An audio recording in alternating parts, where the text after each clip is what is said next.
Universitas Majung merupakan tempat di mana pengetahuan dan inovasi berkomitmen sejak tahun 2007. Universitas Majung menawarkan lingkungan yang nyaman untuk belajar sehari-hari karena letaknya yang cukup strategis di Kota Malang. Memasuki satu dekade pertama, Universitas Majung menerapkan sistem trilingual, yaitu mewajibkan mahasiswa untuk menggunakan bahasa Indonesia, bahasa Inggris, dan bahasa Mandarin. Universitas Majung berkomitmen untuk memberikan kualitas pendidikan yang tinggi dan pendidikan berkarakter. Universitas Majung memiliki 3 fakultas, yakni yang pertama, Fakultas Ekonomi Bisnis, yang kedua, Fakultas Sains Teknologi, dan yang terakhir adalah Fakultas Bahasa dan Seni. Universitas Majung memiliki 10 program studi, antara lain International Business Management, akuntansi, sistem informasi, teknik industri,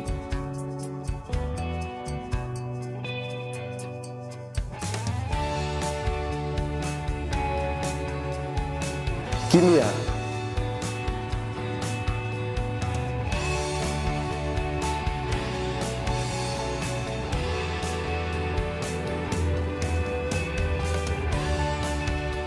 farmasi,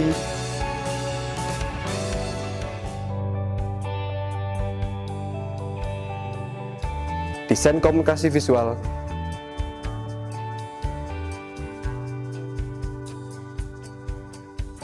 teknik informatika,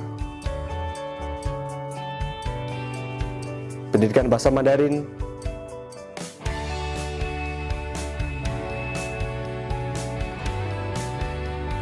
dan sastra Inggris.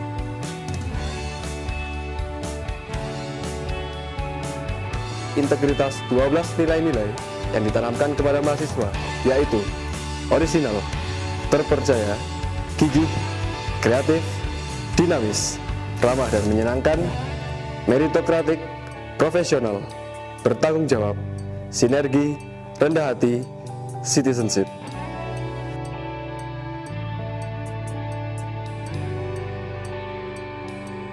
Universitas Majung juga memberikan pendidikan karakter dalam banyak bidang sosial, pengembangan diri, bakat dan minat, kepemimpinan, penalaran.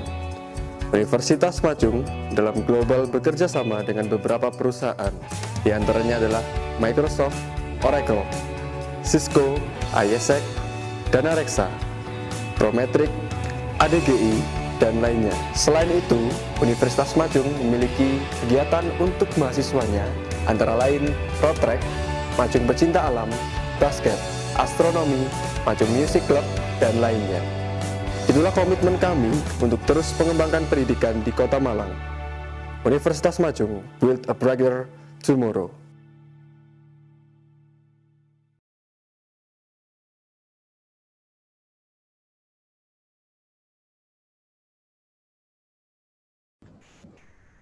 Selamat pagi Bapak Ibu semua. Selamat pagi. Sudah berapa orang? Apa kabar semua? Semoga baik-baik ya, sehat selalu. Ini masih boleh menyalakan mikrofonnya kok sementara ini.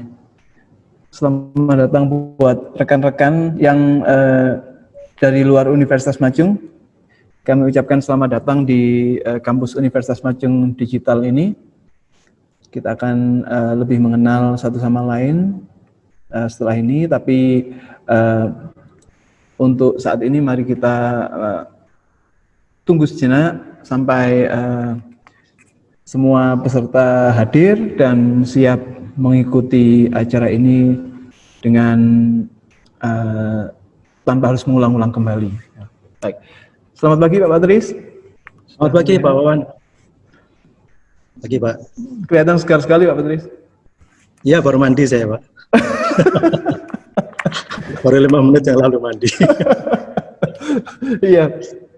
Kita cocok ini Pak. Pak Patris backgroundnya agak gelap, tapi bajunya terang. Saya backgroundnya terang, orangnya gelap. Ya, harmonis Pak. Harmonis ya. Indonesia. Ini kita lihat dulu dari luar sudah ada beberapa nama ini. Ada Bu Nurbaiti. Apa kabar Bu Nurbaiti? Selamat pagi Bu. Ada Bu Nanis Susanti. Selamat datang Bu. Ada. Terima kasih Pak. Saya dari Untak Pak, dari Surabaya. Oh, dari Untak, iya Bu. Ya. Bagaimana Bu perjalanannya dari Untak ke Malang?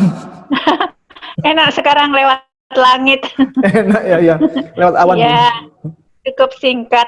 Cukup singkat, iya. Ya, dulu jarang ya kita saling berkunjung. Ya. Terakhir ke Untak saya 2017.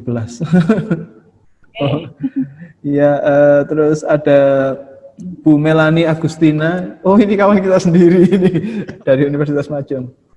Ya Pak. Bu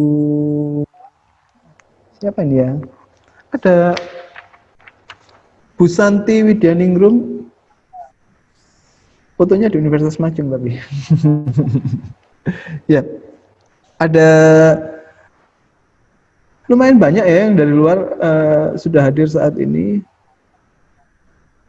Dan sepertinya masih ada beberapa lagi dari luar Universitas Majung yang belum hadir. Ada Pak Andi Pratama, ini sudah hadir di sini, dan Pak Vincent Andi. Oh itu Pak Vincentius itu, Pak Andi. Baik, semua kabarnya baik-baik ya hari ini. Baik. Baik. Baik, Semoga Pak. ya, semoga tetap baik Bu ya. Amin. Dan hari ini nanti kita ngobrol lumayan panjang sebenarnya ya untuk ukuran MOT, maksudnya Forkomil. Untuk ukuran Forkomil kita lebih panjang daripada Forkomil biasanya. Tapi untuk ukuran webinar saya pikir panjangnya wajar-wajar saja, dan semoga masih tetap menyenangkan sampai di akhir. Soalnya kadang-kadang kalau webinar itu terlalu panjang gitu, akhirnya kita kesulitan sendiri. Ada yang mau ditinggal kemana, tidak bisa. Terus mau ke belakang juga tidak bisa, tapi mau keluar sungkan, dan sebagainya. Kalau untuk saat ini sepertinya pertemuan kita normal saja secara durasi. Dan saya pikir materi yang dicakup ini menurut saya sangat cocok untuk benar-benar disebut sebuah webinar.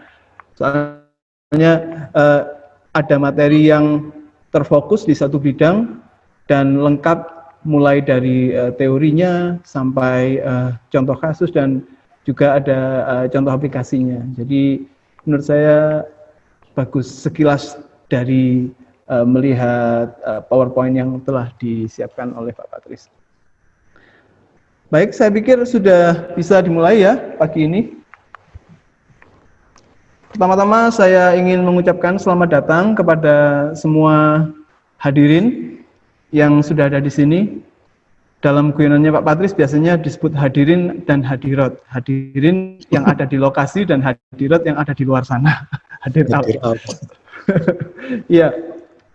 Hari ini kita akan berbicara tentang pembelajaran daring dengan menggunakan teori kognitif multimodal learning.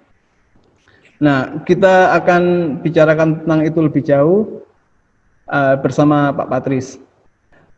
Selanjutnya, saya juga ingin mengucapkan terima kasih buat Pak Patris yang telah menyiapkan satu materi untuk dibagikan dengan kita semua, hasil pembacaan beliau tentang Cognitive Theory of Multimodal Learning.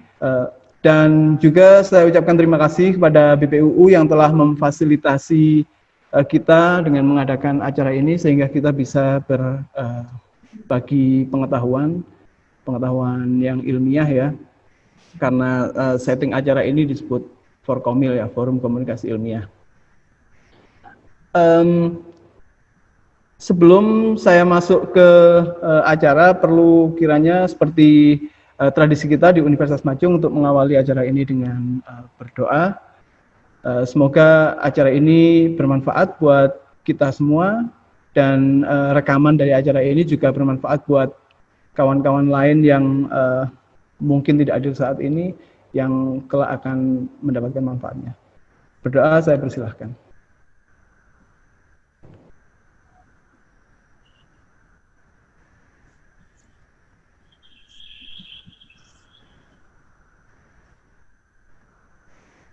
Terima kasih. Baik, tadi sekilas saya sampaikan bahwa tema acara ini adalah pembelajaran daring berbasis teori kognitif, pembelajaran multimodal. Kalau kita baca langsung jadi satu kalimat, sepertinya ini sesuatu yang sangat berat dan mungkin memang tidak ringan. Tapi kalau kita pecah satu persatu, setidaknya ada tiga bagian di sini. Yang pertama adalah pembelajaran daring, sesuatu yang hot buat kita, dan menggunakan teori kognitif, teori tentang memproses informasi, dan teori kognitif apa? Yaitu teori kognitif multimodal learning. Itu yang akan kita bicarakan hari ini. Dan bersama kita ada Bapak Profesor Dr. Patrisius Jiwandono, seorang dosen di Prodi Sastra Inggris Universitas Majung, seorang pakar pembelajaran bahasa, dan untuk lebih jelasnya perkenankan saya membacakan sedikit deskripsi tentang beliau.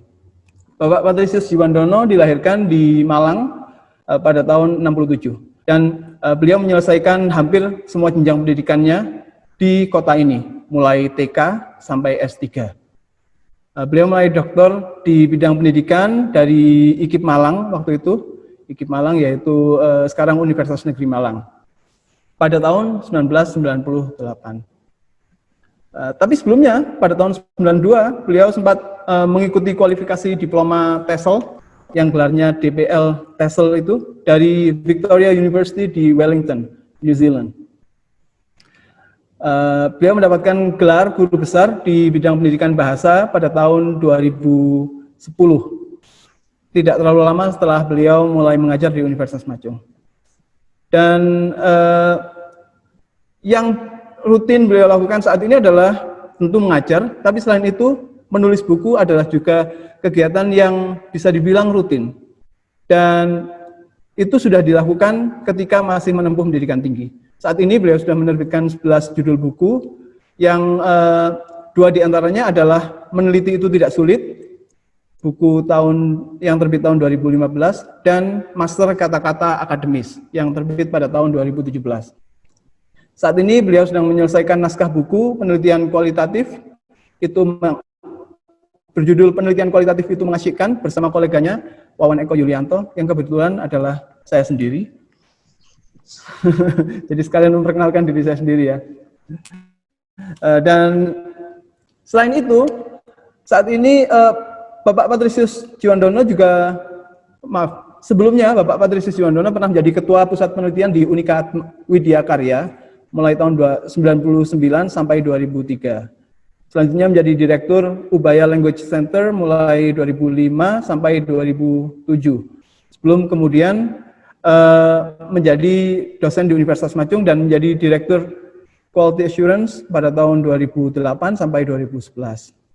Terus selanjutnya sempat juga menjadi dekan di Fakultas Bahasa dan Seni pada tahun 2011 sampai 2019, dan terakhir menjadi rektor di bidang akademik di Universitas Majung.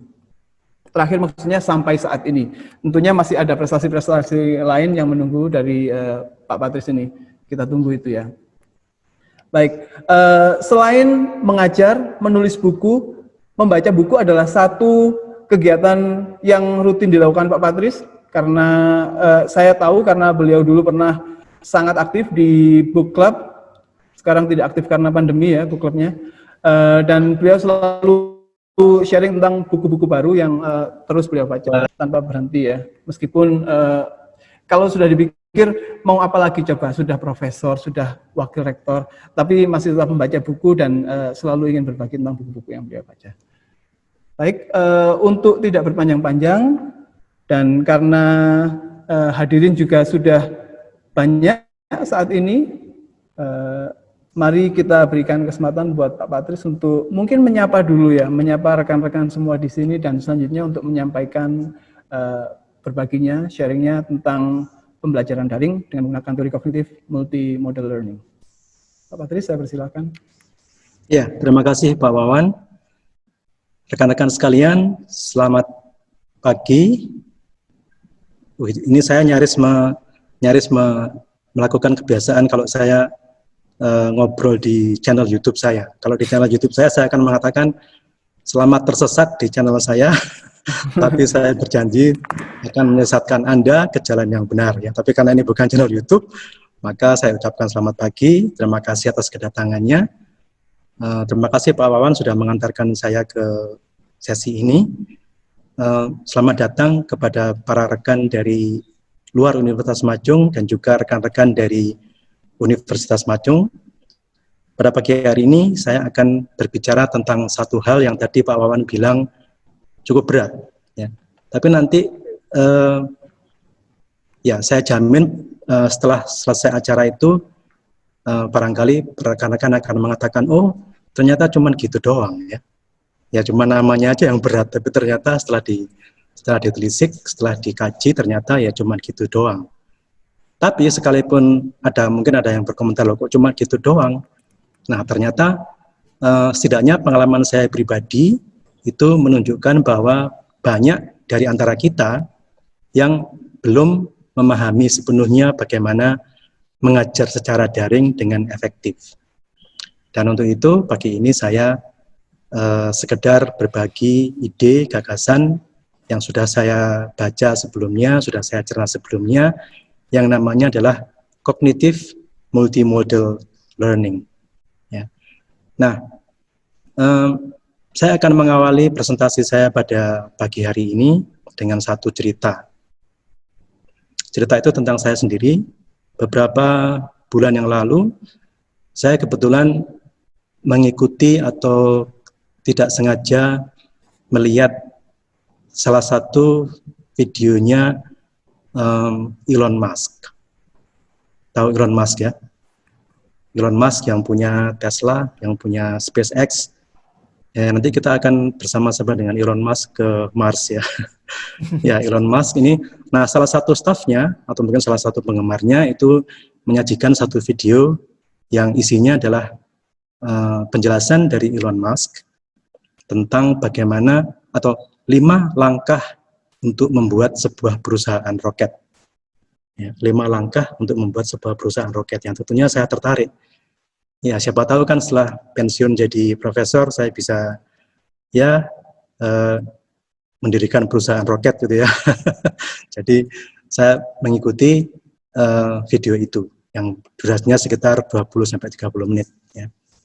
Nah, di video itu disajikan 2 hal. Yang pertama adalah pidatonya atau ceramahnya Elon Musk, narasinya, dan didampingi atau diselingi atau disertai oleh video-video dari kegiatan perusahaannya. Jadi ada orang berkerumun, kemudian ada mungkin mereka sedang sibuk mengolah data, sedang sibuk di pabrik, kemudian ketika roket itu meluncur mereka bersorak-sorai, kemudian ketika roket pendorongnya kembali ke bumi itu banyak orang bertepuk tangan karena itu salah satu prestasi yang selama ini mungkin belum pernah dilakukan ya. Kalau dulu kan begitu roket itu dia diluncurkan ya sudah dibuang begitu saja. Tapi perusahaannya Elon Musk bisa membuat roket yang bisa kembali untuk dipakai ulang sehingga lebih murah. Nah jadi sepanjang videonya itu saya melihat tayangan-tayangan itu dan juga sekaligus sambil mengikuti ceramah dia tentang bagaimana membangun perusahaan roket. Nah, ketika sampai di akhir video, saya mencoba mengingat-ingat lagi isi dari ceramahnya dia. Kok ternyata nggak ada yang nyantol satupun. Ya. Loh, kenapa ini? Padahal bahasa Inggrisnya juga saya tahu. Pasti kan saya kan sudah lama belajar bahasa Inggris ya, jadi pasti tahu lah bahasa Inggrisnya. Tapi ternyata setelah di akhir video itu, saya jadi bertanya-tanya sendiri loh, kok saya nggak ngerti apa-apa tadi ya. Apakah ada yang salah dengan cara saya memahami, atau ada yang salah dengan caranya Elon Musk menjelaskan, atau bagaimana? Ya. Nah, jadi itu kita jadikan sebagai satu pertanyaan ya, kenapa saya gagal mengikuti penjelasan Elon Musk tentang bagaimana membuat perusahaan roket di sebuah video YouTube-nya. Ya. Oke, baik, kita sekarang akan masuk ke materi. Nanti pada akhir materi atau pada akhir penyajian saya, barangkali pertanyaan itu akan terjawab. Ya, oke. Saya share screen saya.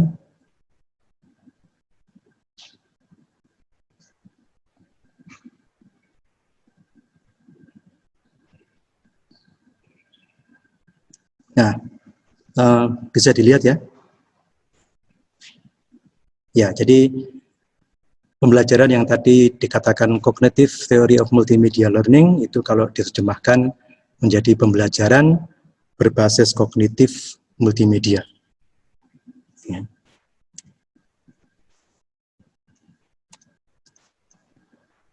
Nah, saya sajikan dulu sumbernya. Jadi sumber dari teori ini, Cognitive Multimedia Learning, dikemukakan oleh Robert Meyer dan Moreno pada tahun 2000. Tahun 2000 itu berarti sudah 20 tahun yang lampau. Ya, sudah lama. Ya.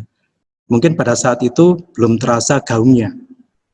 Tapi ketika kita masuk pada era pandemi ini, di mana hampir semua kegiatan tatap muka digantikan oleh tatap muka secara digital seperti ini, maka baru terasa pentingnya Cognitive Multimedia Learning. Ketika saya membaca bukunya, saya baru nyadar, iya ya, orang-orang ini mungkin sudah memprediksi kalau nanti tahun 2020 itu akan ada pandemi. Ya. Buktinya mereka bikin semacam teori Cognitive Multimedia Learning yang ketika keluar pertama kali, orang tidak terlalu banyak peduli. Ya. Tapi kemudian, 20 tahun kemudian ternyata terbukti bahwa prinsip-prinsip yang mereka sajikan atau mereka utarakan itu relevan dengan kondisi kita pada saat ini, terutama kita yang berkecimpung di dunia pendidikan, di dunia pembelajaran, yang mau tidak mau harus mengajar secara online. Nah, kita lihat kembali pembelajaran konvensional. Pembelajaran konvensional itu tentunya kita semua sudah tahu ya, seperti apa pembelajaran konvensional itu. Jadi guru berceramah satu arah, ya guru atau dosen itu berdiri di depan kelas, kemudian berceramah satu arah, mungkin selama beberapa menit, 30 menit, 45 menit, ya. Itu sudah lumrah. Kalau di tahun 2000 dulu, itu sudah satu hal yang sangat lumrah. Jadi guru dan murid berkumpul di kelas, kemudian gurunya sebagai figur utama, dia akan menyajikan ceramah panjang lebar, sementara muridnya mendengarkan. Muridnya mendengarkan, mencatat di buku catatannya, atau bahkan membaca dalam hati. Yaitu satu pembelajaran konvensional. Nah, tentunya ketika sekonyong-konyong pembelajaran seperti itu menjadi tidak ada lagi, sejak negara COVID menyerang, ya semuanya menjadi berbeda. Kita tidak bisa lagi ketemu dengan para murid di kelas, kemudian kita memakai whiteboard, menjelaskan dengan ceramah satu arah, kemudian muridnya bertanya dan sebagainya. Itu sekarang menjadi hal yang belum bisa dilakukan di masa pandemi ini. Nah, sebagai gantinya adalah pembelajaran daring, pembelajaran online. Seperti yang kita lakukan selama ini, sejak Maret tahun ini semua sudah beralih ke pembelajaran daring. Nah, ketika terjadi perubahan itu, kita baru sadar bahwa ada beberapa kebiasaan yang kemudian menjadi sangat sulit dilakukan. Ya, semata-mata karena kita tidak bisa lagi bertatap muka dengan murid-murid kita di kelas. Ya, saya beri contoh, kalau dulu ketika sebelum pandemi, itu kita menulis satu kalimat di papan tulis atau di whiteboard, kemudian kita bisa mengatakan kepada murid, ini kalimat ini misalnya, atau simbol ini, dan semua orang bisa tahu, semua muridnya bisa tahu kemana kita menunjuk, ya, karena mereka berbagi satu ruangan, kan mereka berada di satu ruangan. Nah, tapi ketika pembelajaran daring mulai, hal seperti itu yang sesepele menunjuk satu hal di layar, itu menjadi tantangan tersendiri.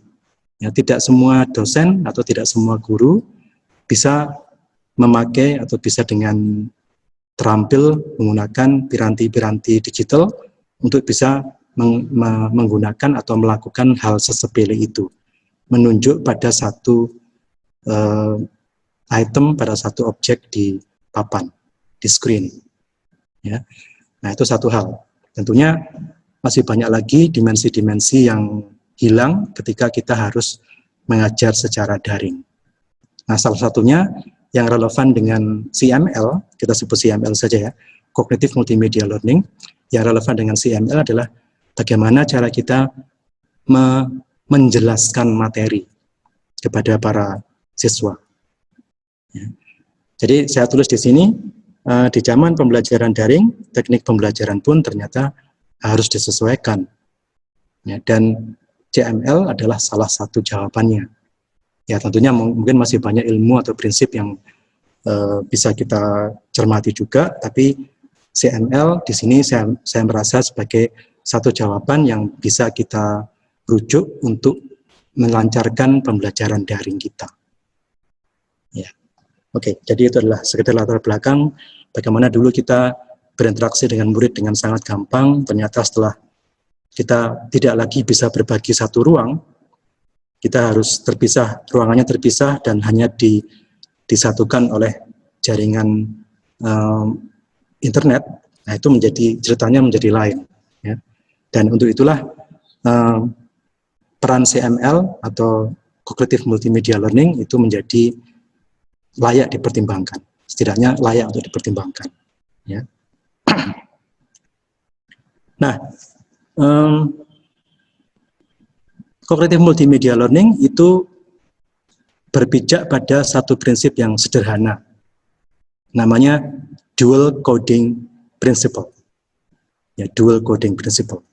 Jadi menurut Dual Coding Principle ini, seorang manusia, murid kita ya, itu mendapatkan masukan dari visualnya secara visual, melalui matanya, melalui indera penglihatannya secara visual, dan dia juga mendapatkan masukan secara auditory, lewat channel yang namanya auditory, yaitu suara-suara yang masuk ke telinganya, kemudian masuk ke otaknya untuk diproses, disimpan di memori jangka pendek, kemudian dikaitkan dengan pengetahuan sebelumnya dan sebagainya, kemudian disimpan di memori jangka panjang untuk kemudian diolah atau ditarik kembali ketika dia mau menggunakan itu.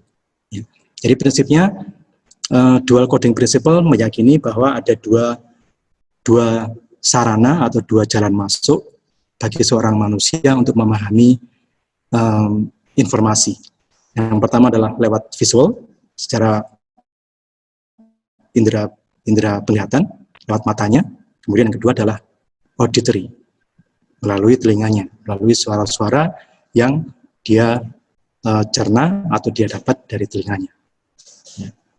Nah, dual coding principle mengatakan bahwa ketika kedua input yang berasal dari dua channel ini berkelindan, bahasanya canggih sekali ya, berkelindan itu maksudnya berinteraksi dengan produktif, ya, itu maka pembelajaran secara efektif akan terjadi. Ya. Nah, kita lihat pada materi slide selanjutnya. Ya, ini menegaskan apa yang sudah saya katakan tadi. Jadi untuk saluran visual, seorang siswa atau seorang mahasiswa itu akan melihat teks, melihat foto, melihat video. Ya, ini adalah hal-hal yang dia dapat dari indera penglihatannya. Ya, input ini masuk melalui mata, kemudian terus ke otak. Ya, jadi visual. Kemudian verbal, auditory tadi namanya juga bisa dibilang sebagai verbal, setidaknya kedua ahli ini mengatakan bahwa verbal itu mengacu pada auditory, itu adalah suara dosen. Jadi seperti ketika rekan-rekan mendengarkan suara saya, itu adalah verbal.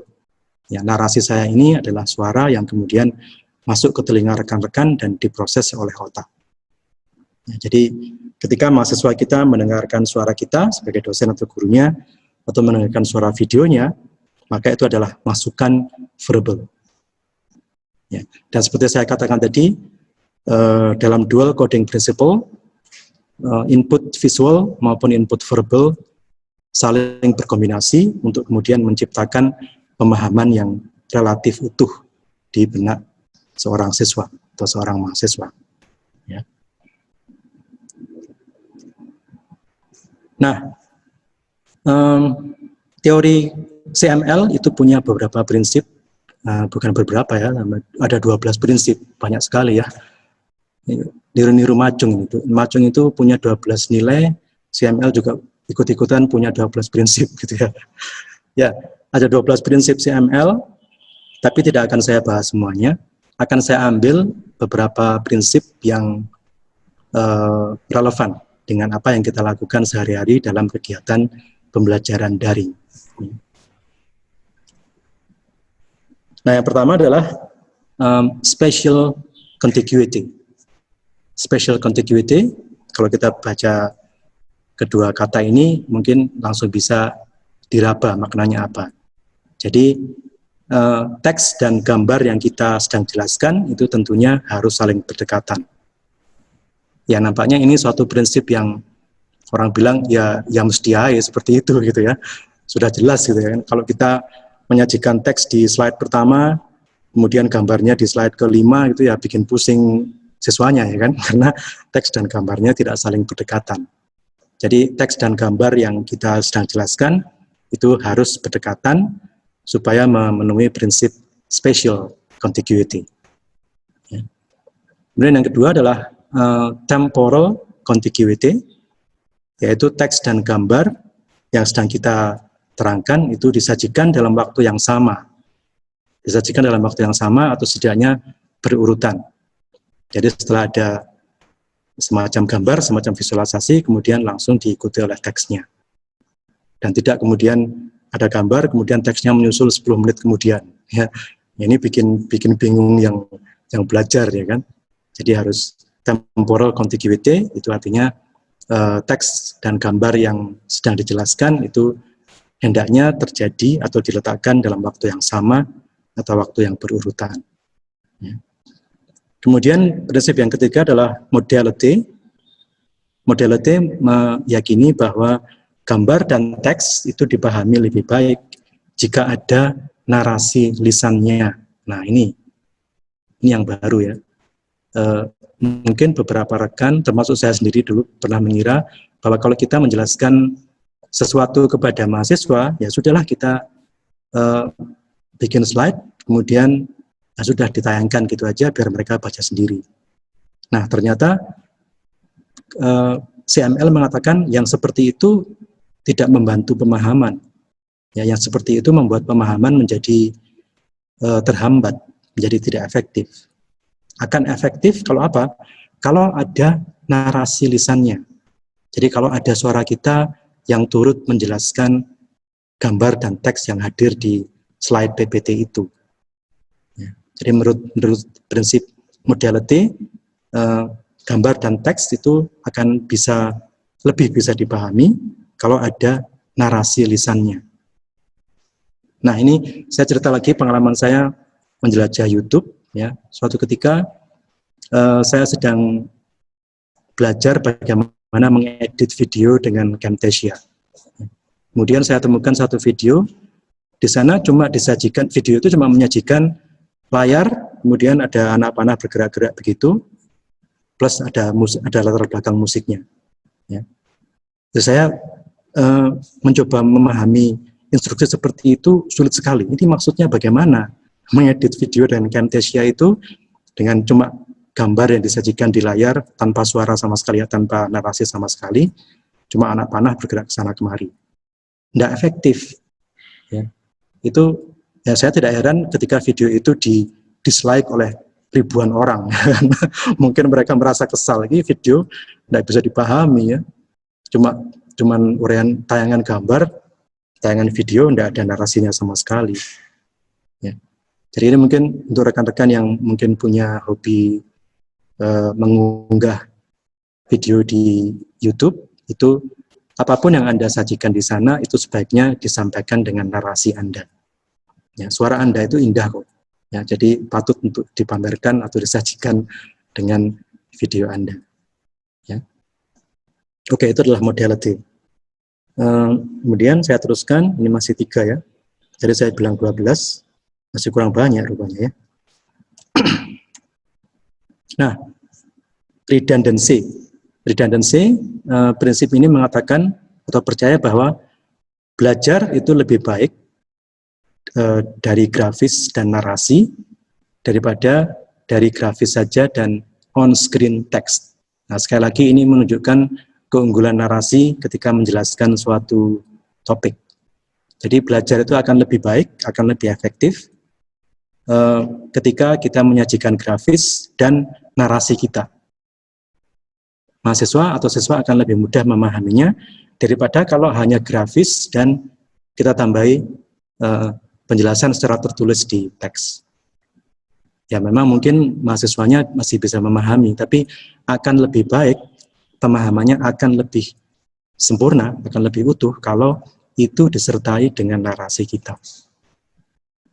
Ya, jadi ini prinsip redundancy. Ya, dan sekali lagi menegaskan pentingnya narasi dalam tayangan video kita. Ya. Kemudian prinsip berikutnya adalah coherence. Nah, coherence adalah gambar dan musik justru mengacaukan konsentrasi.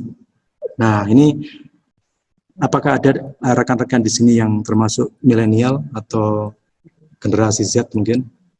Oh, Pak Wawan termasuk milenial ya, masih muda ya. Ya, salah satu kesalahan yang beberapa kali saya lihat ketika melihat video itu adalah ada sebuah gambar yang kemudian disajikan dengan iringan musik sebagai latar belakangnya. Ya. Bahkan ini terjadi ketika ada seorang pimpinan lembaga sedang menyambut siswa barunya.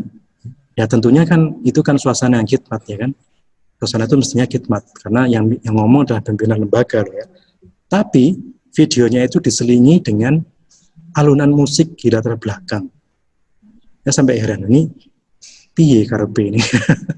Pertama itu tidak menimbulkan rasa hormat ya kan. Yang ngomong ini pimpinan lembaga ya, bukan kaleng-kaleng kayak saya ini, tapi kok ya diselingi dengan musik gitu lah. Yang kedua, itu mengganggu konsentrasi. Jadi saya yang waktu itu dengan tekun mendengarkan sambutan dari pimpinan lembaga itu merasa sangat terganggu dengan latar belakang musik tadi itu. Ya sekalipun pelan, tapi ya sangat mengganggu.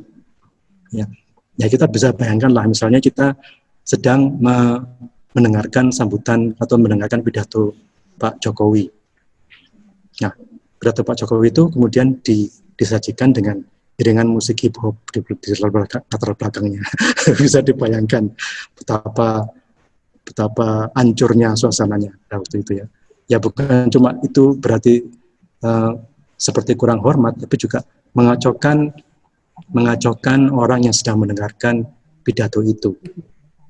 Jadi prinsip coherence di sini adalah supaya aliran informasi itu masuk secara koheren, ya, secara utuh dan secara bisa dipahami, maka musik sebaiknya tidak usah disajikan juga di situ, karena itu akan sangat mengganggu. Ya, apalagi kalau itu dalam konteks formal, entah itu pidato, sambutan dari seorang pejabat, atau bahkan juga perkuliahan. Ya bayangkan saya ngomong seperti ini, kemudian ada suara musik di latar belakang. Ya mungkin akhirnya orang lebih memilih musiknya daripada dengerin saya gitu ya. Jadi maksudnya konsentrasinya menjadi terpecah, jadi tidak fokus pada apa yang sedang disampaikan oleh pembicara. Ya, jadi ini bisa jadi catatan nanti kalau mengorganisir satu event daring, webinar misalnya, perhatikan prinsip coherence. Kalau ada orang penting ngomong atau ada orang sedang menjelaskan sesuatu, ya sudah kita fokuskan ke situ saja. Biarkan audiens juga berfokus ke situ. Tidak usah diiringi dengan musik. Loh, kalau mau main musik gimana Pak? Ya sudah nanti aja kan. Setelah acara selesai kan bisa dangdutan di sana atau di mana gitu kan bisa. Ya, jadi seperti itu. Oke, kemudian saya lanjutkan dengan segmenting. Segmenting adalah materi disajikan per bagian. Jadi tidak sekaligus banyak. Ini juga salah satu kelemahan yang beberapa kali saya amati. Ada seorang pembicara terkenal, saya pernah mengikuti satu webinar. Kemudian, dalam satu layarnya itu ya, ada satu konsep yang sangat rumit yang disajikan di bagian atas. Kemudian ada ilustrasinya di bagian bawahnya. Masih nyambung lagi dengan masalah-masalah yang kemudian disajikan di layar berikutnya, menyusul lagi konsep berikutnya dan sebagainya, sehingga sangat padat, dan pada akhirnya setidaknya saya merasa sangat sulit untuk memahami teori maupun gagasan yang sedang dia sampaikan.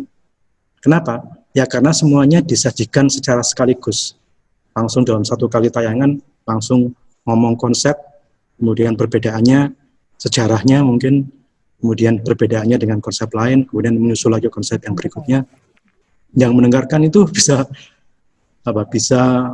imut itu ingin mutah ingin mutah karena saking banyaknya informasi yang harus ditelan gitu ya. Nah, jadi prinsip CML yang ini, segmenting, itu menegaskan kepada kita bahwa kalau kita ingin menyajikan satu topik bahasan, itu hendaknya tidak terlalu banyak, hendaknya tidak terlalu rumit. Ya bisa dibayangkan kalau ketika menyajikan prinsip CML ini, saya juga menyajikan latar belakang kedua pakarnya. Kemudian masih lagi ditambah dengan teori-teori yang latar belakanginya, seperti misalnya behavioristik, konstruktivisme, connectivism, ya semuanya itu saya sajikan dalam satu tayangan. Jadi saya rekan-rekan sekalian akan merasa kesulitan memahami ide pokoknya. Ya, jadi segmenting di sini sangat penting. Bagaimana kita menyajikan topik kita itu secara bertahap, secara sedikit demi sedikit. Konsepnya, contoh satu konsep diikuti contoh, ilustrasi, kemudian soal, kemudian berikutnya lagi konsep yang lain, contohnya atau ilustrasinya, kemudian soal, seperti itu. Ya, segmenting. Kemudian berikutnya adalah personalization. Nah, ini yang saya suka dari teori ini karena dia menyinggung aspek humanismenya. Dia di sini mengatakan bahwa prinsip personalization itu meyakini bahwa narasi yang kita berikan, kalau diberikan dalam gaya bertutur seperti percakapan sehari-hari, itu akan lebih merasuk, itu akan lebih membantu siswa atau audiens untuk memahami topik yang disajikan. Nah, di sini saya suka karena dia mengatakan hanya manusia yang bisa seperti ini. Ya, kita tahu memang di luaran sana juga sudah banyak robot yang dibuat untuk mirip manusia, tapi setidaknya suaranya masih seperti suara robot, ya kan? Hanya kita yang bisa menyajikan narasi dengan gaya bertutur yang santai. Walaupun kontennya serius, walaupun kontennya berbobot, tapi kalau disajikan dengan gaya santai, gaya bertutur sehari-hari, maka menurut CML itu akan lebih mudah dipahami. Ya, ini adalah prinsip personalization. Nah, berikutnya adalah voice. Ini masih berhubungan dengan yang tadi. Jadi narasi yang kita berikan itu sebaiknya adalah narasi kita sendiri, bukan suara mesin, bukan suara artificial intelligence, bukan suara robot. Ya, mungkin rekan-rekan pernah menjumpai satu tayangan video YouTube tentang sesuatu yang cara bacanya itu aneh sekali. Ya, saya baru sadar bahwa ternyata itu adalah suara robot, bukan suara manusia biasa. Jadi ketika dia menjelaskan satu gejala, misalnya evolusi dari Homo erectus menjadi Homo sapiens, itu suaranya sangat datar. Ya, tidak ada kelihatan sentuhan manusiawinya sama sekali. Ya memang bisa dipahami sih, tapi pemahamannya itu jadi agak ganjel gitu ya, agak tidak utuh begitu, karena ternyata suara yang menyajikan gagasan itu adalah bukan suaranya manusia asli, ternyata suara robot. Ya. Kan sekarang ada yang namanya text to speech gitu ya, kalau nggak salah. Kalau kita umpamkan satu teks, maka akan dibaca oleh mesinnya, dan suara yang keluar, walaupun namanya di situ ada Sarah, ada Andy dan sebagainya, ya, tetap aja suaranya seperti suara robot, ya, bukan suara manusia. Oke, kemudian berikutnya adalah signaling. Nah, signaling ini saya rasa bukan ide yang terlalu baru, karena sebenarnya berkaitan dengan garis besar struktur topik yang mau kita ceramahkan atau mau kita kuliahkan. Nah, kalau kita sudah biasa bikin RPS, rencana pembelajaran semester, yang ini tidak terlalu sulit, karena kita sudah biasa melakukannya.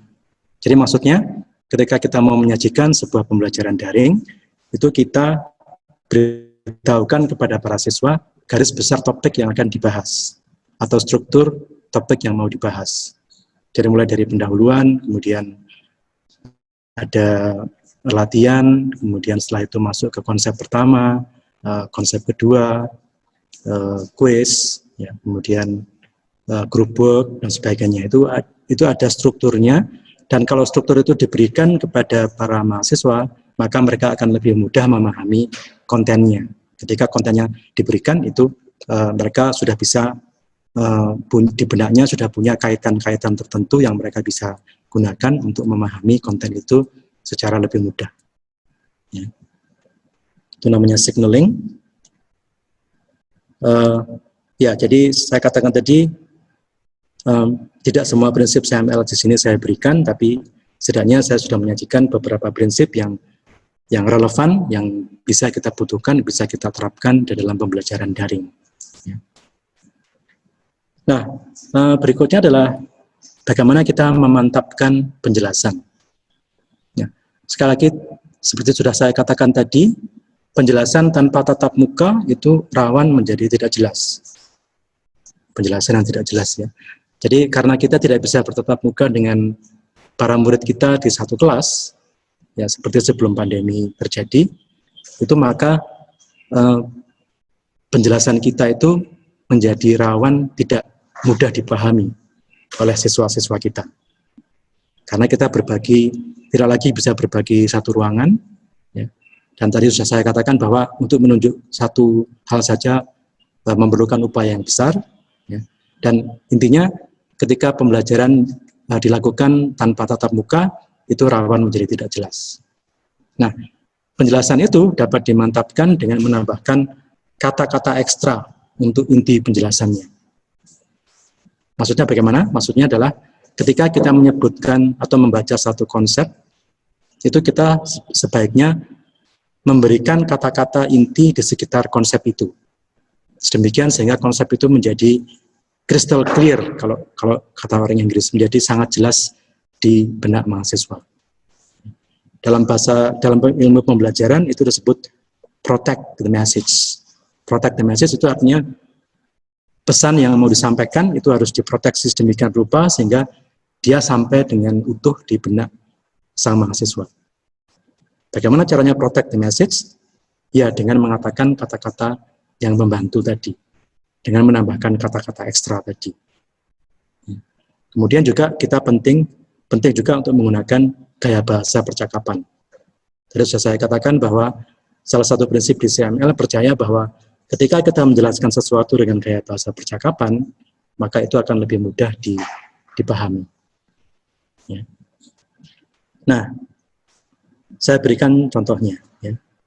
Saya akan menyajikan dua konsep. Ya.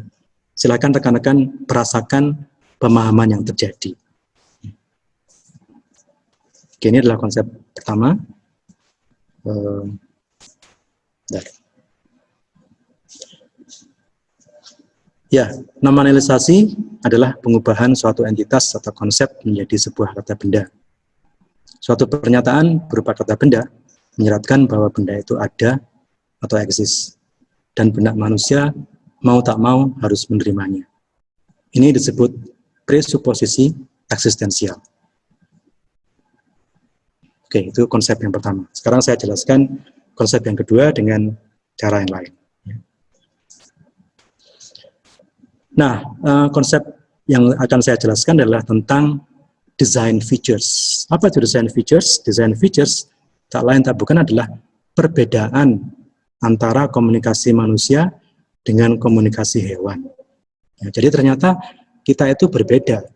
Sekalipun sama-sama makhluk hidup, tapi kita berbeda dengan hewan. Bahkan dari cara komunikasinya pun kita berbeda. Ya. Dan perbedaan itu dalam ilmu linguistik disebut sebagai design features. Oke. Nah, komunikasi manusia itu sifatnya prevarication.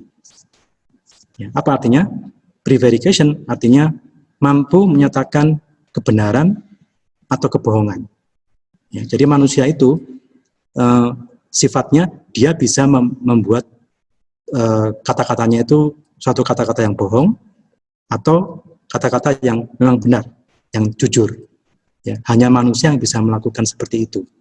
Nah, kemampuan itu disebut sebagai prevarication, yaitu kemampuan manusia untuk berkata benar atau berkata bohong. Ya, kalau misalnya dibilang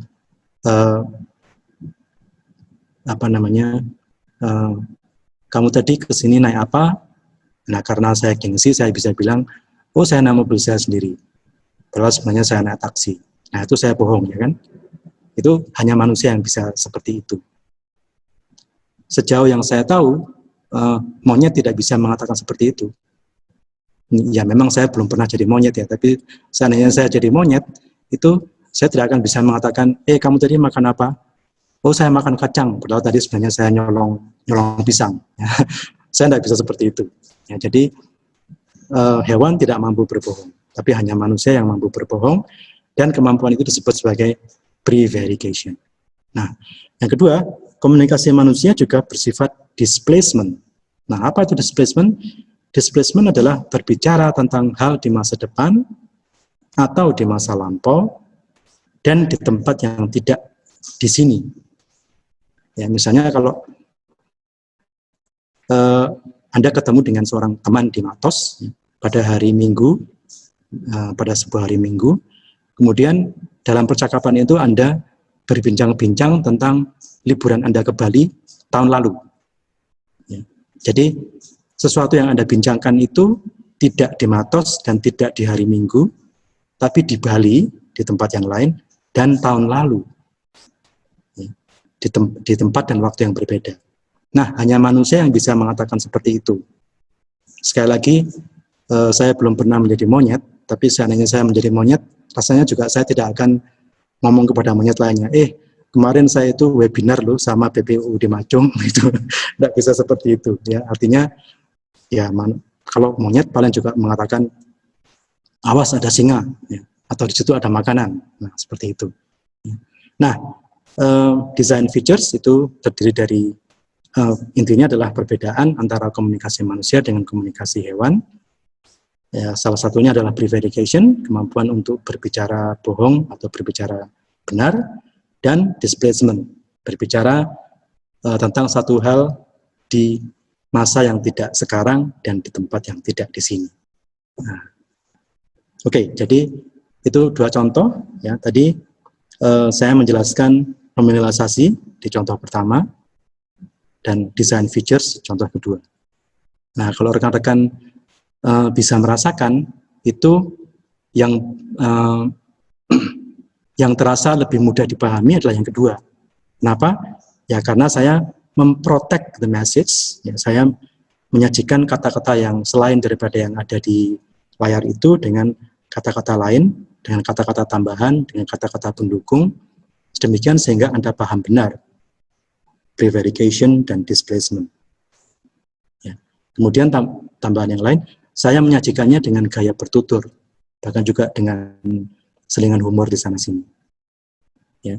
Jadi prinsip CML mengatakan penjelasan yang kedua tadi itu terasa lebih manusiawi, terasa lebih memampukan pendengar ataupun mahasiswa untuk memahaminya. Nah, jadi pesannya, kalau Bapak Ibu sebagai dosen kemudian menjelaskan satu konsep secara daring, nah, jelaskanlah dengan menggunakan prinsip ini. Ya. Buatlah penjelasan itu menjadi jelas dengan menambahkan kata-kata tambahan, dan buatlah sesantai mungkin, seperti seolah-olah kita sedang berbicara dengan seorang teman dekat, dengan gaya percakapan sehari-hari. Yaitu akan lebih mudah dipahami, daripada kalau cuma membaca secara datar dari layar. Ya. Nah, kelemahan yang sering setidaknya saya amati adalah seperti ini. Meminta murid membaca dari teks yang panjang tanpa penjelasan lisan. Jadi selama ini mungkin kita mengira, ya sudahlah kalau muridnya belajar secara daring, ini saya berikan satu teks panjang lebar, tapi ya udah disuruh baca gitu aja. Habis itu dikasih tugas. Ya, selesai. Ya, enggak begitu caranya ya. Karena ini berlawanan dengan cognitive overload principle. Cognitive overload principle artinya prinsip yang meyakini bahwa otak manusia itu punya kemampuan terbatas untuk memahami konsep-konsep yang baru, untuk memahami informasi-informasi yang baru. Kalau itu dijejalkan begitu saja, apalagi dengan satu mode saja, yaitu dengan visual saja, maka pemahamannya akan terasa sangat berat. Ya. Akan lebih baik kalau penjelasan itu disegmentasi, seperti tadi sudah saya katakan, dan disertai dengan penjelasan lisan. Narasi secara lisan dari Bapak Ibu dosennya. Ya. Yang kedua adalah menyajikan terlalu banyak stimulus. Nah, ini berlawanan dengan redundancy principle. Kadang-kadang kita ingin memperindah tampilan PowerPoint kita, kemudian kita selain catatan di situ juga ada simbol-simbol, juga ada mungkin ada semacam gambar yang muncul dari pinggir kanan, kemudian terbalik-balik dan sebagainya, ada aksesori di sana-sini. Ya. Itu justru mengganggu. Ya. Justru mengganggu mereka yang sedang berusaha fokus pada informasi yang sedang disajikan. Ini juga tadi mengingatkan kita pada iringan musik sebagai latar belakang, yang ternyata tidak menghibur, tapi malah merusak fokus. Ya. Oke. Kemudian yang ketiga adalah input yang visual itu tidak relevan atau tidak selaras dengan input verbal. Ini kayaknya sederhana, tapi saya sudah melihatnya beberapa kali. Ada seorang guru besar, bukan di sini ya, bukan di Majung. Suatu ketika menayangkan satu tayangan video di YouTube. Topiknya adalah tentang transformational generative grammar. Wah, saya tertarik ya kan. Nah, slide yang pertama adalah tentang poin-poin dari transformational generative grammar. Tapi ketika dia mulai ngomong, itu dia malah ngomong ahlinya. Dia malah ngomong tentang Noam Chomsky, yang memang menjadi perintis dari teori itu. Ngomong panjang lebar. Sehingga saya mulai bertanya-tanya, ini orang sebenarnya mau menjelaskan tentang Noam Chomsky atau ingin menjelaskan tentang transformational generative grammar? Karena apa yang dia sajikan di PowerPoint-nya, di slide-nya, yang tampil pertama di YouTube-nya itu tidak selaras dengan apa yang dia omongkan. Ya, jadi saya merasa bingung, ini saya mesti memahami yang mana. Katanya mau ngomong transformational generative grammar, tapi ternyata omongannya adalah tentang Noam Chomsky. Ya mungkin ada rekan-rekan yang mengatakan, oh ya kayak gitu yang pasti AE, saya nggak bakal melakukan kesalahan seperti itu. Tapi ingat loh ya, ini yang ngomong itu seorang dosen yang sudah berpengalaman, usianya jauh di atas saya. Dia sudah berpengalaman, tapi terus dia melakukan kesalahan fatal seperti itu. Nah, kemudian memberikan musik pengiring yang justru mengganggu konsentrasi. Tadi sudah saya bahas ya, ini berlawanan dengan coherence principle. Ya, jadi kalau ya istilahnya satu-satulah, kalau memang kita ingin belajar ya kita fokus belajar, Setelah itu baru bisa bermusik ya, silahkan bermusik ya, dangdung di sana sini ya silahkan ya. Tapi satu-satu, maksudnya tidak sekaligus. Ya. Nah, coba kalau saya sajikan seperti ini ya. Ini untuk menegaskan tadi yang saya bicarakan. Nah, saudara sekalian, kita akan berbicara tentang Stephen Hawking. Nah, Stephen Hawking ini terkenal dengan salah satu teorinya, yaitu teori black hole. Apa itu black hole? Black hole adalah bintang yang mati karena proses reaksi nuklir di intinya itu habis, sehingga dia meledak kemudian susut. Menyusut sedemikian rupa sehingga ukurannya itu bisa hanya sebesar sendok makan. Tetapi gaya gravitasinya luar biasa besar. Ya, sedemikian besar gaya gravitasinya sehingga cahaya di sekitarnya pun tidak mampu lepas dari black hole. Itu makanya disebut black hole karena kalau kita amati itu seperti sebuah lubang hitam di ruang angkasa sana, karena bahkan cahaya pun tidak bisa lepas dari tarikan gravitasi yang luar biasa besar itu. Jadi Anda bisa bayangkan benda yang ukurannya tidak lebih dari 1 sendok makan, tapi punya kekuatan gravitasi yang miliaran kali lebih besar daripada bumi kita, atau daripada matahari kita. Nah, Anda berpikiran apa ketika saya menjelaskan seperti itu? Anda tentu bingung, ini orang mau ngomong tentang Stephen Hawking atau tentang black hole? Ya. Kalau ngomong tentang black hole, kok tayangannya sang Stephen Hawking? Tapi kalau tayangannya Stephen Hawking, kok dia ngoceh soal black hole? Nah, itu. Ya. Jadi itu kesalahan yang kadang-kadang, atau bukan kadang-kadang, sering saya amati. Nah, karena saya sudah menjelajah YouTube, saya sering mengamati seperti itu. Yang ditampilkan adalah satu tayangan yang ternyata tidak selaras dengan apa yang dia omongkan. Ya. Nah, kemudian saya masuk pada penerapan generative principle. Apa itu generative principle? Adalah prinsip yang intinya melatih siswa atau mahasiswa untuk mengulang kembali apa yang sudah dia pahami dari kuliah kita. Ya, tentunya kita tidak akan puas kalau kita kuliah, kemudian di akhir kuliah selesai. Kita mau memastikan bahwa anak-anak didik kita itu juga bisa mengungkapkan kembali apa yang sudah kita ceramahkan. Nah, untuk itu ada yang namanya generative principle. Ya. Ini dikemukakan oleh seorang fisikawan yang namanya Richard Feynman. Ya, kalau tidak salah dia mengatakan, ya selain sebagai seorang fisikawan, dia juga sebagai pengajar yang sangat mumpuni. Dia mengatakan, if you cannot explain it simply, you probably have not understood it. Ya, jadi intinya, kalau sudah memahami satu topik, itu mahasiswa harus bisa menjelaskannya kembali dengan cara yang sederhana. Ya. Seperti seolah-olah dia sedang menjelaskan kepada seorang anak kecil. Kalau anak kecil itu bisa paham, nah maka si mahasiswa itu dianggapnya sudah bisa memahami konsep itu.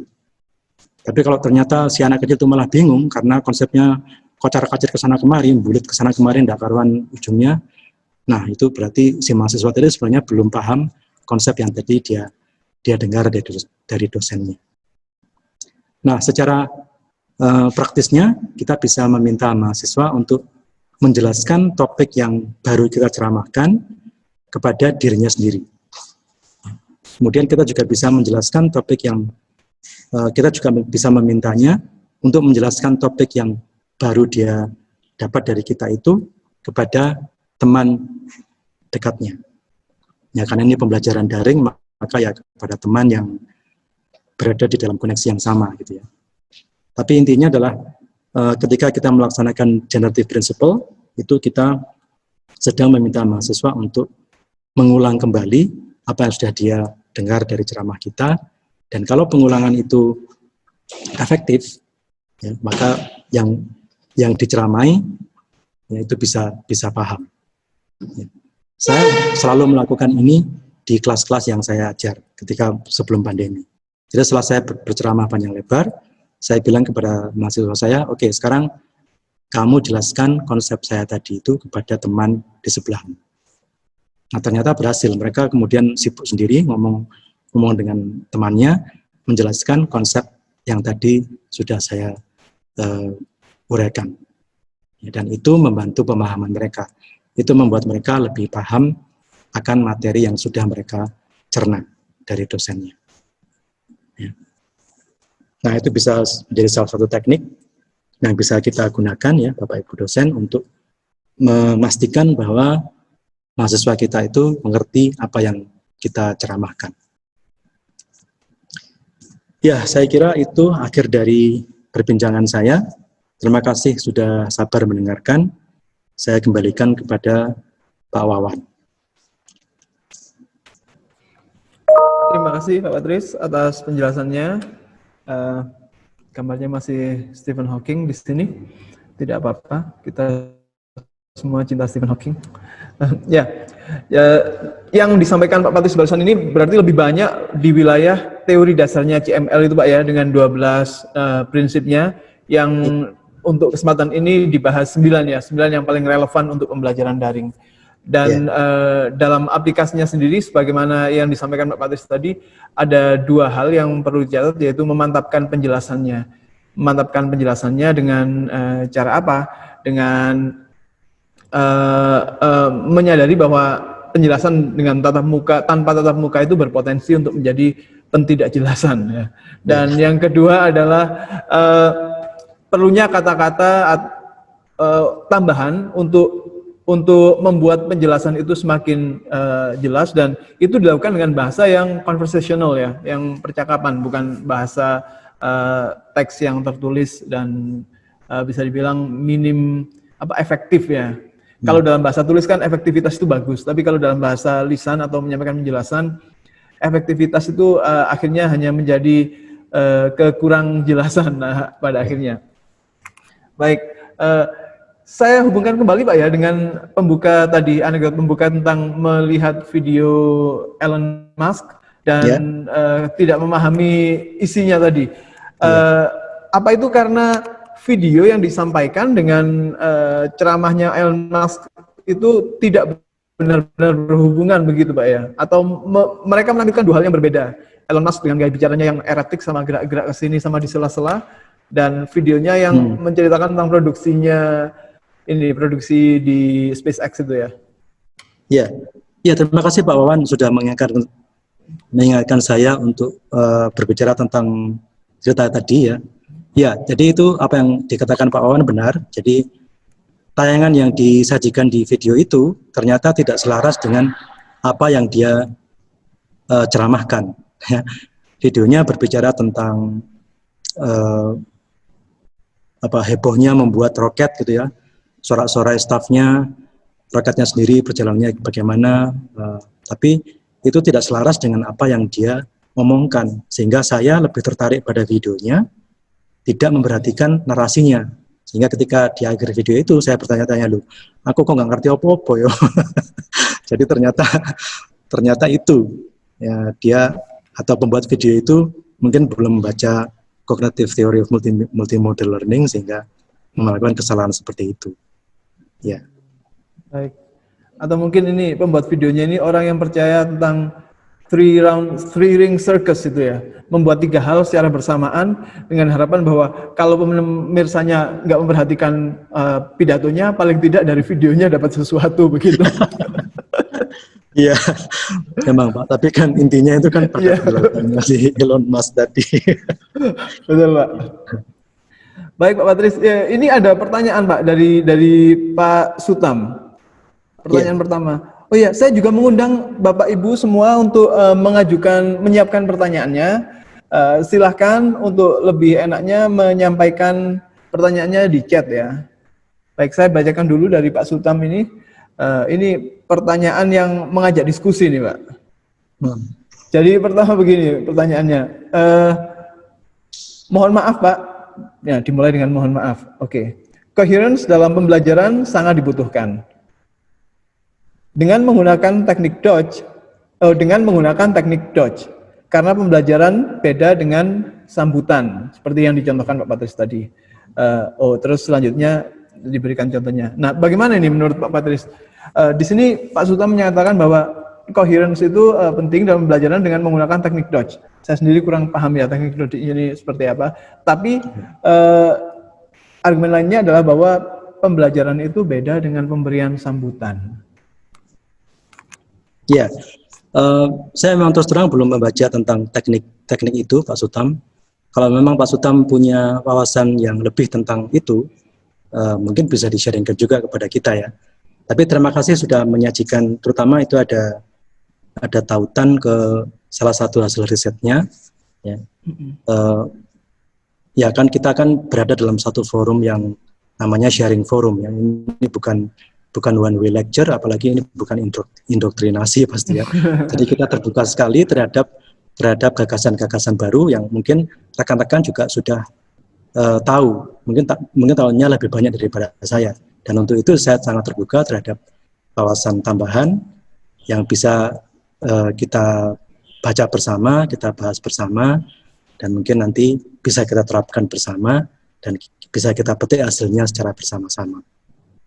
Tapi yang jelas ketika membicarakan tentang coherence itu adalah bagaimana supaya bagaimana supaya informasi yang masuk ke dalam benak mahasiswa itu terasa runtut dan mudah dipahami.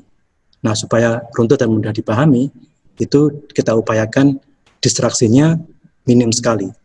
Distraksi berupa gambar yang berkelebihan atau iringan suara yang tidak seharusnya ada di situ, yang malah mengganggu fokus.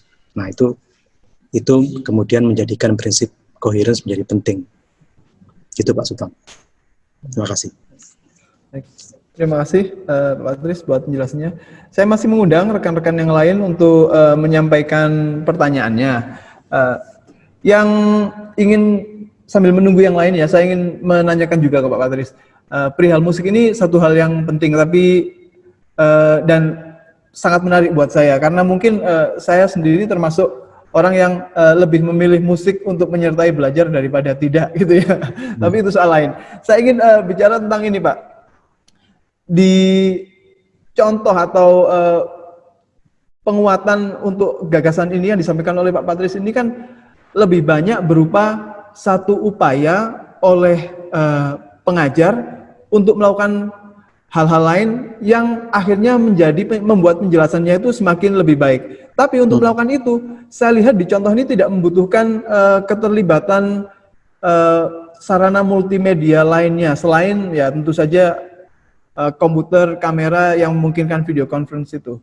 Kira-kira bentuk aplikasi atau bentuk penerapan teknologi seperti apa yang bisa membantu melakukan pembelajaran multimodal ini, Pak? Ya, kita mengenal apa yang dinamakan infografis ya. Infografis itu salah satu visualisasi yang saya kira sangat membantu. Ya, kalau memang kita ingin menambahkan unsur multimodality atau multimedia ke dalam pembelajaran kita, itu bisa dipakai, bisa digunakan. Jadi memunculkan infografis di sana sini, memunculkan visualisasi, bahkan juga mungkin memunculkan tayangan video tertentu. Itu bisa dilakukan, bukan cuma bisa, tapi juga harus dilakukan dalam pembelajaran yang multimodal. Tapi yang menjadi inti dari CML ini adalah ketika salah satu elemen multimodal itu hadir, itu seharusnya atau harus diupayakan supaya yang hadir itu benar-benar menjadi fokus dari mahasiswa, atau diupayakan sedemikian sehingga fokus mahasiswa itu terpusat ke situ. Jadi kalau misalnya kita sedang menyajikan infografis, ya kita harus menjelaskan, narasi kita harus menjelaskan infografis tersebut, bukan ngomong tentang hal-hal yang lain yang abstrak yang mungkin tidak secara langsung terkait dengan infografis itu. Ya, jadi sah-sah saja dan bahkan juga bagus kalau kita memasukkan elemen-elemen multimodal yang lain selain cuma suara, ada video, ada infografis, ada graphic organizer, ya. Itu bisa digunakan. Cuma yang penting harus diingat adalah ketika mereka tampil, itu informasi yang disajikan itu seharusnya menjadi fokus utama dari perhatian mahasiswa, begitu. Baik. Gitu. Baik, jadi infografis dipakai tapi juga dengan tambahan narasi dari kita ya, atau untuk menggunakan contoh yang disebutkan Pak Patris, penjelasan yang disebutkan Pak Patris tadi adalah membuat infografis itu berbicara dengan bahasa percakapan ya. Soalnya infografis itu kan gambar, kita jelaskan alurnya bagaimana, jadi ada menggunakan buzzword hari ini ya, ada storytelling di sana, tidak hanya gambar tapi diceritakan begitu ya dari baik Pak.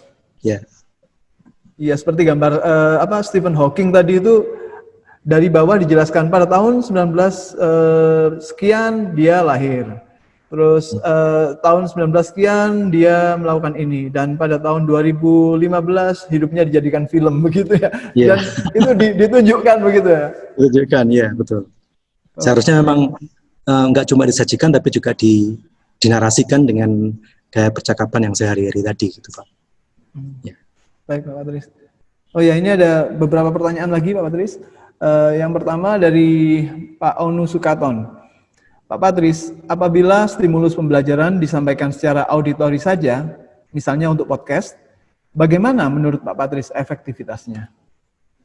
Ya, saya kira sama saja Pak. Jadi ketika kita menyajikan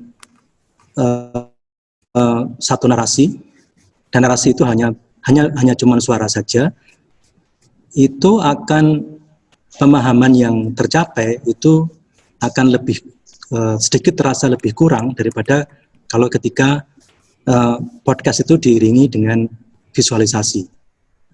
Nah, visualisasi ini bisa berupa teks, bisa berupa bagan, bisa berupa infografis yang tadi disebutkan dengan Pak Wawan.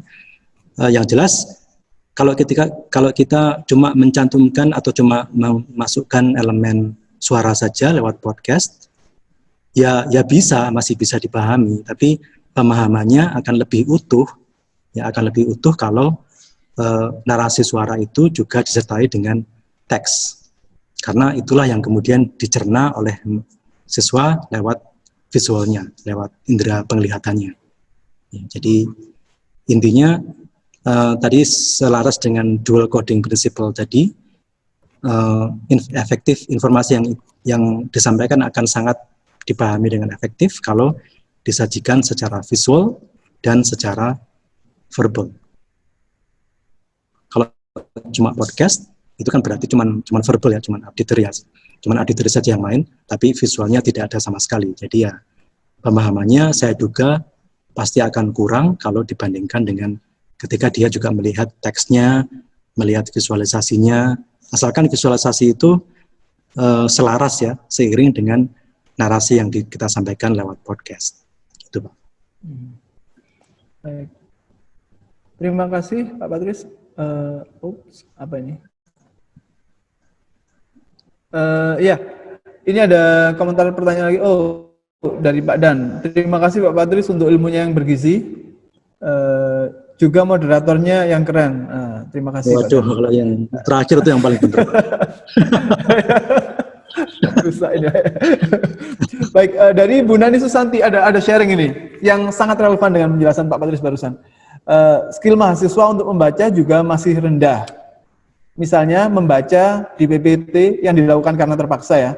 Mereka kadang-kadang tidak paham menempatkan intonasi sehingga isi slide juga tidak bermakna. Nah, ini berarti memang tidak conversational dan tidak bisa membahasakannya dengan bahasa manusia tadi Pak ya. Iya. Akhirnya tidak tersampaikan ininya ya, tidak tersampaikan isinya. Loh, tapi sebentar, kalau boleh saya tanya kepada Ibu Nani Susanti ini yang membaca mahasiswanya, bukan dosennya? Mahasiswa. Jadi kadang-kadang mahasiswa itu diminta presentasi kan membuat PowerPoint. Pada umumnya mereka tidak membuat PowerPoint tapi power text. Sehingga ketika terpaksa kepada para dosen untuk presentasi, mereka baca aja. Ketika baca itu sudah enggak tahu intonasinya, di mana menempatkan titik, koma. Sehingga akhirnya enggak ada rasa, itu enggak bermakna. Nah, ini kami menyadari bahwa mungkin budaya membaca itu juga kurang. Tadi kan Pak Patrisius itu ya bagus ya, mungkin patut ditiru. Masih hobi membaca masih terpelihara gitu loh. Jadi itu ya, mohon komentar sedikit ini tentang bagaimana budaya mahasiswa untuk membaca itu. Terima kasih. Ya, terima kasih Bu Nanis Susanti. Ya, memang tidak bisa kita ingkari kenyataan bahwa generasi milenial itu paling males suruh baca yang panjang-panjang ya. Iya. Bacanya paling apa? Texting, chat dan sebagainya itu pendek-pendek sekali kan. Seperti itu. Jadi memang itu sangat berpengaruh pada kemampuan mereka untuk mengutarakan pikirannya, mengutarakan gagasannya secara lisan. Nah, tentunya itu menjadi satu topik tersendiri bagaimana kita bisa menumbuhkan kebiasaan membaca untuk para mahasiswa kita sedemikian sehingga bukan cuma pikiran mereka yang terasah, tapi juga cara mereka menyampaikan gagasan juga menjadi terasah. Sehingga itu pun masih ditambah juga dengan hal yang setidaknya saya amati bahwa di kalangan generasi muda sekarang itu kemampuan berbahasa Indonesia secara akademis itu juga sangat rendah loh ya. Jadi mereka memang tidak tahu caranya menempatkan titik koma itu. Jadi saya pernah membaca satu paragraf itu, satu teks, satu halaman, itu titiknya cuma satu. Jadi kalimat sepanjang-panjangnya itu dirangkai terus-menerus, hanya dibesarkan dengan koma, kemudian titiknya itu cuma ada di bagian paling akhir. Nah, ini caranya memahami pikiran seperti ini bagaimana itu memang memprihatinkan. Ya, tapi saya kira saya setuju dengan pendapat Ibu bahwa memang kita perlu melatih atau mengasah kemampuan mahasiswa untuk membaca dan untuk menerjemahkan gagasan mereka secara verbal ya ketika menyajikan slide di perkuliahan gitu ya. Ya. Terima kasih. Terima kasih. Terima kasih Pak Adris. Terima kasih Bu Nanis buat pertanyaannya. Kalau kebanyakan teksnya bukan jadi PowerPoint, justru tidak ada powernya dan tidak ada poinnya juga akhirnya. Seperti kata Rocky Gerung. Ya. Ini ada pertanyaan lagi dari Pak Usman. Pak Usman menanyakan sesuatu yang sangat modern, sangat canggih ini. Masa kini teknologi virtual reality sedang berkembang dan di masa mendatang akan makin matang. Pertanyaannya adalah, apakah VR bisa digunakan dalam pembelajaran dengan virtual class dan bagaimana prospeknya di masa mendatang? Kalau kita lihat sekarang ini, banyak pelatihan daring seperti Udemy, Coursera, dan lain sebagainya yang dilakukan secara asynchronous dan tidak tatap muka dengan penyaji materi. Apakah metode pembelajaran seperti itu yang tidak sinkronus tadi dapat dilakukan dengan efektif di perguruan tinggi, Pak Patris? Ya. Jadi yang dipertanyakan adalah penggunaannya VR dan asynchronous, seperti yang dilakukan di Udemy dan Coursera. Apakah itu bisa berlaku di perguruan tinggi? Ya, kalau VR saya kira namanya aja virtual reality, jadi dia kan menghadirkan realitas secara virtual ya. Jadi saya kira ketika sebuah pembelajaran itu ditaruh dalam skema atau ditaruh dalam format virtual reality, itu justru bisa mempercanggih pemahaman. Karena mereka sekarang tidak hanya mendengarkan narasi dosennya, tapi bisa hadir di tempat-tempat yang mereka sedang bahas secara virtual. Nah, virtual reality itu museum misalnya, mereka bisa melihat artefaknya sendiri. Nah, jadi bukan cuma secara visual mereka terbantu, tapi juga maksud saya bukan secara verbal mereka terbantu, tapi juga secara visual mereka bisa mengamati sendiri objek yang sedang dibicarakan oleh dosennya. Saya sendiri belum pernah mengikuti VR, tapi saya bisa membayangkan kalau ada pembelajaran VR, misalnya saya sedang mengikuti VR tentang bagaimana mesin turbojet bekerja. Jadi saya secara virtual dibawa masuk ke bagian-bagian itu, ada kompresornya, ada sebagainya. Saya bisa memahami dengan sangat jelas. Asalkan itu juga disertai atau didampingi dengan narasi lisan dari dosennya yang dengan setia memberikan penjelasan. Apa ini yang sedang saya lihat, cara kerjanya bagaimana, fungsinya apa, seperti itu. Jadi saya gembira Pak Usman sudah mengungkapkan soal VR ini, tentunya itu menjadi sarana yang sangat membantu di dalam pembelajaran kita. Kemudian tentang yang kedua, memang pembelajaran yang asinkronus itu mengurangi salah satu yang tadi saya katakan sebagai dual coding principle tadi ya. Artinya ketika asinkronus, seorang mahasiswa dipaksa untuk membaca naskah, membaca teks tanpa ada narasinya, tanpa ada visualisasinya mungkin. Kemudian juga dipaksa mengikuti video, dan video itu juga hanya visual saja yang hadir, sehingga memang akan terasa sekali keterbatasannya di sini daripada mode yang sinkronus. Kalau mode yang sinkronus, saya kira akan ada kesempatan untuk mahasiswa itu berinteraksi langsung dengan dosennya, di mana dengan gaya bahasa yang sehari-hari tadi, ditambah dengan yang saya katakan tadi protect the message, itu pasti akan membuat pemahamannya menjadi lebih efektif. Tapi kalau asinkronus, ya sudah, mereka dibiarkan belajar mandiri. Ya memang ada beberapa orang yang dia terbiasa belajar mandiri, tapi sejauh menyangkut CML ini, saya kira mode asinkronus itu akan lebih baik kalau itu dilengkapi juga dengan yang sinkronus, dengan interaksi dengan dosennya. Apakah itu bisa diterapkan di perguruan tinggi? Ya sangat bisa. Kita akan juga sedang menerapkannya. Tapi yang ingin saya tekankan di sini, kalau kita sudah mengetahui prinsip-prinsip CML, ya setidaknya kita bisa membuat penjelasan kita itu menjadi lebih manusiawi, lebih bisa dipahami, lebih efektif dengan prinsip-prinsip CML yang tadi saya berikan. Sehingga sekalipun terpaksa mahasiswa kita itu asinkronus, ya, belajarnya masih bisa didampingi mungkin dengan narasi dari podcast atau dari video atau dari medium suara yang lain yang menyertai kegiatan dia ketika dia membaca masukan verbal tadi. Itu Pak jawaban saya.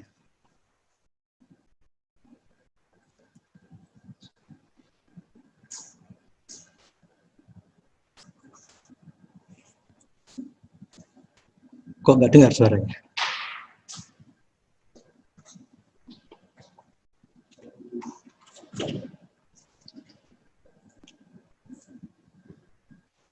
Sebentar Pak, saya nggak bisa mendengarkan suaranya Pak Wawan ini. Oh, maaf. Ya. Iya. Baik, Pak Patris, terima kasih. Sudah. Iya. Waktu kita sebenarnya sudah 25 menit melewati jam 11, yang artinya mestinya kita selesai jam 11, tapi sampai 25 menit dan peserta masih tetap jumlahnya, masih tetap banyak. Jadi tidak apa-apa, kita lanjutkan sedikit ya sampai pukul 11.30. Ini ada beberapa pertanyaan lagi sebenarnya, ada tanggapan dari Pak Dan untuk Bu Nanis tadi yang menyatakan bahwa mahasiswa memang tidak membaca PowerPoint atau teks yang kita share. Nah, saran dari Pak Dan adalah untuk merangsang mahasiswa membaca teks atau input mengajar, beliau biasakan memberi kata kunci dari teks itu dan sedikit rangkuman. Strategi ini mempermudah mereka untuk mendapatkan benang merah dan pada akhirnya mahasiswa atau siswa membaca teks yang kita bagikan tadi. Terus dari Pak Sutam ada saran, ada koreksi sedikit tentang Coursera yang ada juga kelas sinkronusnya dan ada tanya jawabnya juga di sana. Dan ini terakhir ada dari Bu Lia. Pertanyaan ini Pak ya. Bagaimana tentang variasi dalam metode daring, Pak? Saya sering menerapkan beberapa cara secara bergantian agar dapat perhatian penuh dari mahasiswa. Tanda kutip perhatian penuh. Karena metode itu saja, mahasiswa cenderung kurang perhatian sehingga banyak yang luput. Namun, seberapa banyak variasi itu bisa diterapkan? Oke. Jadi yang ditanyakan mungkin penggunaan variasi itu, boleh sejauh mana kita menggunakan variasi dalam pembelajaran? Ya, terima kasih Bu Lia. Memang variasi ini salah satu hal yang penting juga dalam pembelajaran. Mahasiswa pasti akan sangat terbantu dan sangat enjoy kelasnya kalau kita melakukan berbagai variasi. Mungkin seperti kita tahu, generasi milenial ini span of attention-nya juga berkurang. Kalau dulu zaman saya masih bisa mendengarkan penjelasan ceramah secara lebih kurang dari 1 jam tanpa umek carpe diewe gitu ya. Tapi kalau sekarang, itu anak sekarang cuma bisa bertahan 20-30 menit. Setelah itu mereka akan terdistraksi dengan yang lain-lain. Nah, supaya itu bisa bertahan, memang diperlukan semacam variasi, seperti yang tadi Bu Lia katakan. Di kelas daring, memang saya belum pernah mencoba, atau setidaknya belum mencoba berkali-kali. Tapi ada variasi-variasi seperti ya game kecil-kecilan gitu ya, untuk bisa membuat mereka refresh sejenak, supaya komputer di benaknya itu tidak overheating gitu ya. Jadi misalnya oke, sekarang waktu untuk game sedikit. Ya, coba tunjukkan, ambil satu barang yang jadul misalnya. Kemudian ada anak yang bawa kaset, ya kaset itu kan barang jadul tahun 80-an, kemudian ada dan sebagainya seperti itu. Ya, atau mungkin main tebak-tebakan kata. Di YouTube itu banyak sekali bagaimana cara kita melakukan variasi ketika pembelajaran daring. Saya kira tidak banyak bedanya dengan ketika kita bertatap muka, itu memang ada variasi-variasi yang perlu dilakukan untuk bisa menyegarkan suasana dan membawa kembali mahasiswa-mahasiswa untuk bisa fokus berikutnya. Begitu, Bu. Terima kasih. Baik. Pada intinya tidak ada yang salah dengan variasi, Pak ya, dan sebanyak apapun variasi itu bisa dilakukan asal tujuannya tadi untuk membuat mahasiswa tetap memperhatikan dan segar kembali untuk kemudian akhirnya fokus ke apa yang menjadi target untuk kita sampaikan ke mahasiswa atau siswa ya. Iya. Baik, terima kasih. Dan memang banyak saat ini resources di luar sana untuk variasi pembelajaran daring karena katanya kan we are all in this together. Kita di badai yang sama meskipun naiknya perahu yang berbeda-beda, dan banyak dari orang yang mengalami repotnya pembelajaran daring itu akhirnya juga berbagi, mulai berbagi cara merekam video sampai berbagi aktivitas-aktivitas untuk pembelajaran daring. Dan saya ingat salah satu yang saya gunakan itu saran dari Pak Windra beberapa waktu yang lalu, yaitu mencari bahan di YouTube dengan memutarnya dengan kecepatan 1,75. Orangnya baca kayak cepet gitu, tapi ya masuk semua ke saya, saya juga sambil kerja. Dan kita juga tidak punya waktu kan kadang-kadang mendengarkan video sampai 2 jam gitu. Kalau kita percepat sampai 1,75 kali kan ya cuman 40 menit lah selesai. Tapi masuk semua informasinya, Pak? Ya masuk yang ingin saya masukkan saja. Selektif, Pak ya? Iya. Toh kita juga tidak berpretensi untuk mengambil semua ilmu pengetahuan yang di luar sana. Iya. Baik, terima kasih Bapak Ibu semua untuk pertanyaannya, dan yang lebih penting juga terima kasih buat Pak Patris telah berbagi ilmunya tentang cognitive multimedia learning. Ini masih baru di tahap awal, kita banyak berbicara tentang prinsip-prinsip dasarnya dan beberapa bentuk penerapannya atau kesalahan-kesalahan yang umum yang dipandang dari prinsip-prinsip ini tadi. Tentu masih banyak lainnya yang bisa kita eksplorasi dari cognitive multimedia learning ini, dan semoga akan ada sesi-sesi lain, entah itu diselenggarakan oleh Pak Patris sendiri di akun YouTube-nya Pak Patris, silakan di Google, atau mungkin diselenggarakan oleh BPUU dengan format seperti ini. Semoga masih ada kesempatan lain untuk mengeksplorasi lebih jauh tentang cognitive multimedia learning.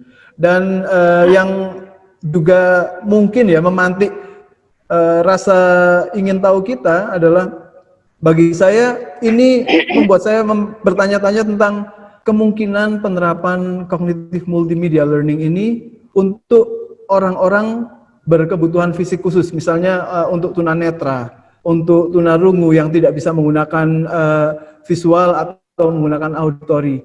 Pastinya banyak penelitian tentang itu di luar sana, dan tapi ya kita tahu bahwa hal yang semacam itu belum banyak dieksplorasi. Mungkin itu bisa jadi 1-2 sumbangan kita untuk dunia ya dari cognitive multimedia learning ini. Baik, demikian saya tutup pertemuan mohon izin Pak ini. Pak Wawan, mohon izin. Apakah kami bisa mendapatkan materi Pak Patrisius, materi presentasi hari ini, di-sharing di mana begitu? Oh baik, Pak Patris, saya minta izin langsung ke Pak Patris saja. Silakan, silakan dengan senang hati, ya silakan. Silakan karena nanti lupa lagi 1 jam udah lupa itu ada 12 prinsip tadi. Ya. Lebih dalami. Yeah, terima kasih. Ya, terima kasih. Buat yang tertarik silakan memberitahu panitia. Nanti panitia akan mengirimkan ke Bapak Ibu semua. Baik, saya pikir demikian pertemuan ini.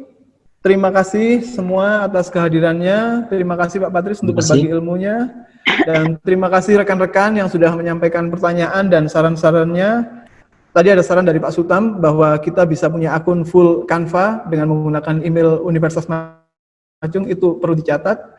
Silakan cari di komentar. Dan terima kasih buat BPU yang telah menyelenggarakan acara ini. Semoga kita bisa bertemu lagi dalam acara-acara semacam ini dalam waktu yang tidak terlalu lama lagi.